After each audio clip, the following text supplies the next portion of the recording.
6 जनवरी 2025 वाले दिन सुबह को 11:15 पे डेविड मोरो नामी शख्स अपने अपार्टमेंट की बालकनी में बैठा पैसिफिक ओशन के नज़ारों का लुत्फ ले रहा था। हमेशा की तरह ये एक नॉर्मल दिन था। इतने में उसके अपार्टमेंट से करीब 5 मील दूर पैसिफिक पैलिसेड्स की पहाड़ियों पर उसे भड़कती हुई चिंगारियों के साथ आग नजर आती है। देखते ही देखते सिर्फ 1 घंटे के दौरान ये आग इतनी फैल गई कि धुएं ने पहाड़ को पूरी तरह से छुपा दिया। सैटेलाइट व्यू में देखा जाए तो सबसे पहले ये आग पैलिसेड्स के पहाड़ों पर रिपोर्ट हुई थी, लेकिन उसके चंद घंटों के बाद ये ईटॉन, हर्स्ट, केनेथ, गैटी, स्केलबॉल और सैन फर्नांडो के एरिया तक फैल गई। जिस वक्त ये आग लगी उस वक्त यहाँ 100 किलोमीटर पर आवर की हवाएं चल रही थी, जिनकी डायरेक्शन इनलैंड से ओशन की तरफ थी।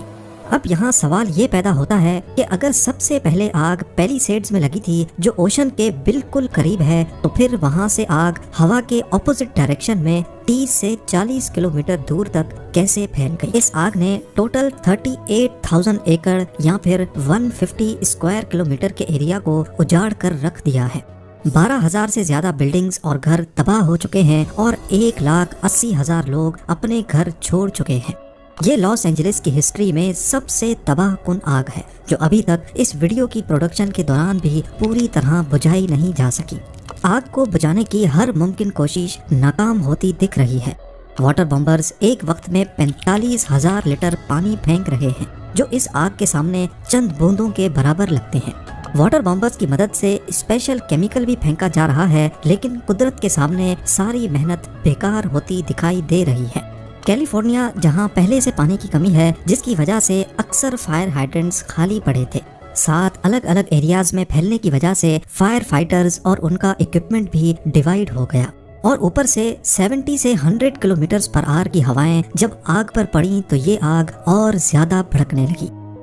लॉस एंजलिस वाइल्ड फायर फैलने की असल वजह जानने से पहले देखते हैं कि कैलिफोर्निया में इससे पहले कितनी बार वाइल्ड फायर्स ने हमला किया है। पिछले 25 सालों के डाटा में देखा जाए तो कैलिफोर्निया वाइल्ड फायर का हॉट स्पॉट रहा है। ईयर 2003 में सैन डिएगो काउंटी में सीडर फायर ने 2,73,000 एकड़ पर हमला किया। 25 अक्टूबर से भड़कने वाली आग ने 4 नवंबर 2003 को दम तोड़ा। 2017 में टब्स फायर ने 36,000 एकड़ जला दिए, और ये भी अक्टूबर के महीने में लगी। दोबारा 2017 में थॉमस फायर ने 2,80,000 एकड़ राख बना दिए। ये आग दिसंबर में शुरू हुई और जनवरी में खत्म। 8 नवंबर 2018 को कैंप फायर ने 1.5 लाख एकड़ जलाए और 17 दिनों के बाद 25 नवंबर को खत्म हुई। इसी तरह 2020 में ग्लास फायर ने 67,000 एकड़ पर हमला किया, और ये भी सितंबर में शुरू होकर पूरे महीने बाद अक्टूबर में खत्म हुई। अगर इन तमाम वाइल्ड फायर्स की डेट्स पर गौर किया जाए तो इनमें एक चीज बहुत कॉमन है, विंटर्स। यानी ये वाइल्ड फायर्स सर्दियों के महीने में ही लगी हैं, और अभी लॉस एंजलिस वाइल्ड फायर भी पीक विंटर्स में ही लगी। तो आखिर क्या वजह है कि कैलिफोर्निया की हिस्ट्री में ज्यादातर वाइल्ड फायर्स सिर्फ विंटर्स में ही लगी हैं? इस सवाल का जवाब छुपा है एक ऐसे फिनोमेनन में जिसे सेंटा एना विंड्स कहा जाता है। जी हाँ, सेंटा एना विंड्स गर्म और सूखी हवाएं हैं जो सदर्न कैलिफोर्निया और बाहा कैलिफोर्निया में स्पेशली ऑटम और विंटर्स के दौरान चलती हैं। गूगल अर्थ पर देखा जाए तो कैलिफोर्निया के ईस्ट में दूर दूर तक सिर्फ डेजर्ट है, जिसको मोहावे डेजर्ट या फिर ग्रेट बेसन भी कहते हैं। सूरज की तपिश डेजर्ट को गर्म करती है, जिसकी वजह से यहाँ की हवा का प्रेशर बढ़ने लगता है। दूसरी तरफ ओशन की बात की जाए तो यहाँ की हवा ठंडी होती है और प्रेशर कम। हमने 6th ग्रेड में पढ़ा था कि हवा हाई प्रेशर से लो प्रेशर की तरफ ट्रेवल करती है। जितना ज्यादा प्रेशर में फर्क होगा उतनी तेजी से हवा ट्रेवल करेगी, और यहाँ पर भी कुछ ऐसा ही होता है। साउथ ईस्ट कैलिफोर्निया से सेंटा एना विंड्स तेजी से ओशन की तरफ बढ़ती हैं। ये खुश्क और गर्म हवाएं जहाँ से भी गुजरती हैं वहाँ का मॉइस्चर सक करती जाती हैं, जिसकी वजह से ये पूरा रीजन इस मौसम में खुश्क हो जाता है। झाड़ियाँ और दरख्त बिल्कुल सूख जाते हैं, जो बड़ी आसानी से आग पकड़ने के काबिल बन जाते हैं। सेंटा एना विंड्स जहाँ पूरे जंगलात को वाइल्ड फायर का फ्यूल बना देती हैं, वहीं अगर गलती से भी कभी आग लग जाए तो तेज हवाएं इस आग को और ज्यादा भड़काती हैं। जलते हुए कोयले तेजी से फैलते जाते हैं और पलक झपकते ही वाइल्ड फायर कंट्रोल से बाहर हो जाती है।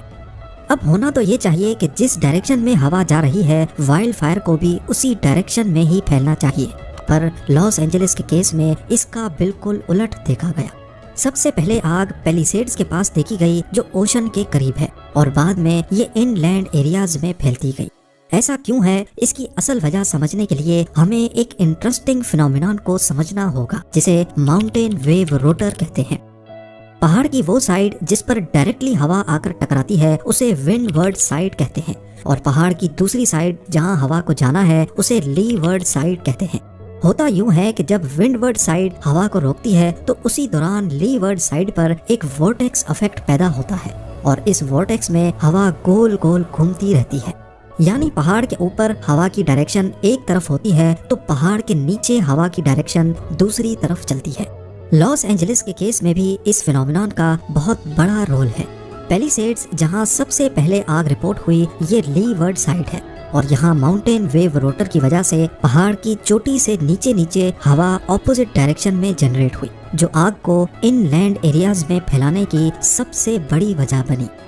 ایک بار جب وائلڈ فائر بہت زیادہ بڑھ جاتی ہے تو پھر یہ کافی سارے عجیب فینومینون کو جنم دیتی ہے، کچھ ایسے فینومینون جن کو پریڈکٹ کرنا بھی بہت مشکل ہوتا ہے۔ ان میں سے ایک ہے فائر ٹورنیڈو۔ یہ ایک ریئر اور ڈینجرس فینومینون ہے جو انٹینس وائلڈ فائرز کے دوران بنتا ہے۔ یہ ہوتا ٹورنیڈو کی طرح ہے، پر اس کے اندر صرف آگ اور گرمائش ہوتی ہے۔ وائلڈ فائر سے جو ناقابل یقین گرمائش پیدا ہوتی ہے وہ آس پاس کی ہوا کو فوراً گرم کر کے اوپر کی طرف کھینچتی ہے۔ گرمی کی وجہ سے گرم ہوا بہت تیزی سے اوپر کی طرف اٹھتی ہے اور نیچے سے ٹھنڈی ہوا اس جگہ کو بھرنے کے لیے آتی ہے۔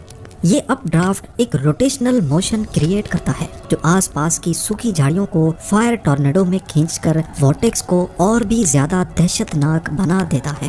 اب یہ فائر ٹورنیڈو علاقے میں چلنے والی ہوا پر حاوی ہو کر اپنے اندر خود کی ہوا پیدا کرنے لگتا ہے، جس کی ڈائریکشن کا اندازہ لگانا بھی بہت مشکل ہوتا ہے، لیکن زیادہ تر چانسز ہوتے ہیں کہ یہ پہاڑ کے ساتھ ساتھ اوپر کی طرف وائلڈ فائر کو بڑھائے گا۔ وائلڈ فائر ایک حقیقت ہے اور کلائمیٹ چینج کی وجہ سے آنے والے سالوں میں یہ زیادہ فریکوینٹلی پائی جائیں گی۔ امریکہ کے پاس وائلڈ فائرز کو کنٹرول کرنے کے لیے لیٹسٹ ٹیکنالوجی بھی موجود ہے۔